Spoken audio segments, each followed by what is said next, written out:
রাসূল বলেন কোন মানুষ যদি ঘুমাবার সময় আবার পড়ে 33 বার সুবহানাল্লাহ, 33 বার আলহামদুলিল্লাহ, 34 বার আল্লাহু আকবার, আল্লাহর নবী বলেন ঘুমাবার সময় যদি কেউ আবার পড়লো সে 100 বার, মিজানে উঠে যাবে 1000 বার, রব্বে কারীম পুরস্কার দিবেন, দাখালাল জান্নাহ, সোজা জান্নাতে চলে যাবে। এখন প্রশ্ন, আজকের নামাজের পরেরটা যদি আগামীকালকে পড়লাম তাহলে হলো কিনা?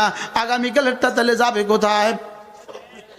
এই জন্য এটা একবার যদি একদিন যদি ছুটে যায় জীবনে আর কখনো এর কাজ আর কাফারা সম্ভব না। কি বলছি বলেন? এক ওয়াজের কারণে যদি আজকেরটা ছুটে যায় জীবনে আর কখনো ফিরে আসবে না। জীবনে আর কখনো কি?